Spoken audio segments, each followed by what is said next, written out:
out with like a really serious story. So, rattling around. There are some things you do your best to forget. You push them deep back in your mind, and then eventually work themselves free, and you are stuck with them rattling around, tainting your usual sense of normalcy. Some people get hung up on your next lover. Other people can't ever forget a game-winning shot that fails, or a piece of financial information they failed to act upon. It all happens to us. For me, today it happened at the train station in New York. Just as his train came barreling past, I thought of him. The kid was in high school. He was dealing with high school things, bad grades, bad complexion, bad friends, bad home life. But when you're young, you don't see how things can change. Maybe you blossom in college. Maybe you meet someone special that reassures you that you are loved and matter. Instead, youth, with its infinite possibilities, tends to get trapped in the immediate present. Years fly by when you're 60.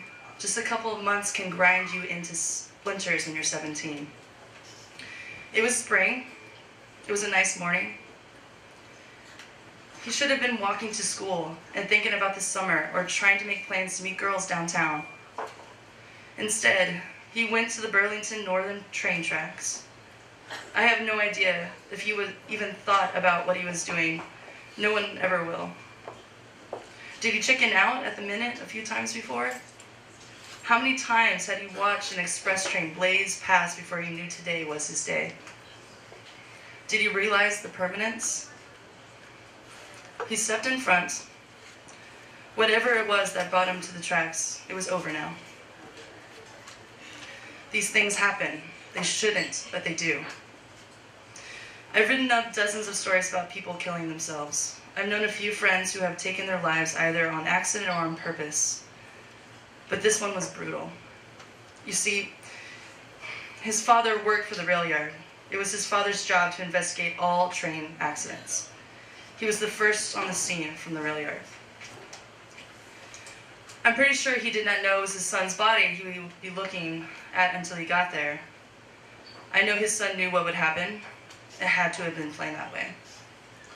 It took me a while to figure out the connection. The last name was common, but the reaction from the other guys at the scene tipped me off that something unusual happened. I remember an older, heavy-set man with a gin blossom nose and tears running down his face, pulling me aside and telling me. The father was just sitting in the back of the white Ford Taurus, staring blankly out the window. When I got back to the office, I wrote the story two ways. The first version highlighted the connection to the railroad. The second one did not mention it. I went to lunch. I sat on it all day. I knew if I mentioned the father-son connection, they would want it high up in the story. It would probably be in the second paragraph. Other papers would pick it up off the AP wire.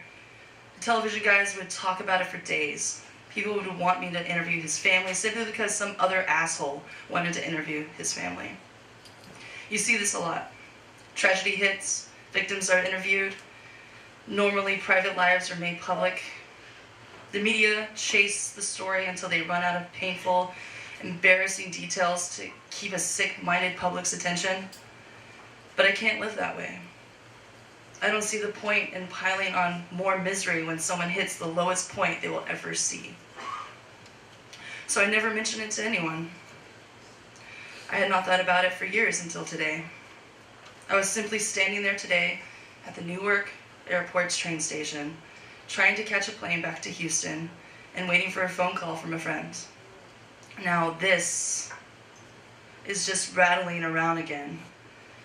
It's bumped into most everything I've done today since that train thundered along.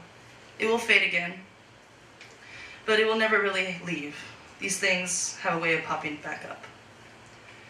And I just want to end this by saying, you should really love yourself. We are lucky to be in here, walking, breathing on this beautiful planet. So please love yourself. Don't ever do that. Thanks.